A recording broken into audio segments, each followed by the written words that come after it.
গাঁথনি না ফাটার জন্য বুঝতে পেরেছে কত একটা সুন্দর টেকনিক ব্যবহার করেছে দেখতে পেয়েছে। মানে গাঁথনিটা যেন না ফাটে তাই ওপরে 2 ইঞ্চি করে আমাদের মিস্ত্রি কংক্রিট ঢালাই দিয়ে দিয়েছে যেন গাঁথনিটা না ফাটে।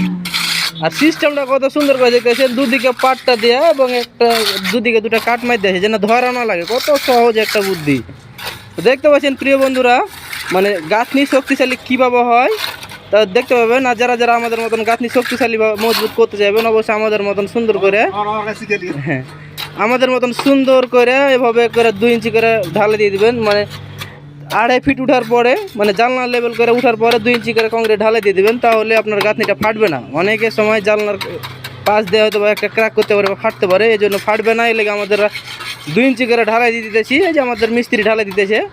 আর সব থেকে একটা আশ্চর্যজনক বিষয় হচ্ছে কি জানেন, মানে পাটটা না ধরার জন্য কত একটা সহজ বুদ্ধি বা টেকনিক করেছে দেখতে যে মানে একলাই সুন্দরভাবে ঢালাই দিতে পারবে, কোনো হেল্পার মিস্ত্রি ধরা লাগবে না। তাই যে আমাদের মিস্ত্রি ঢালাই দিতেছে।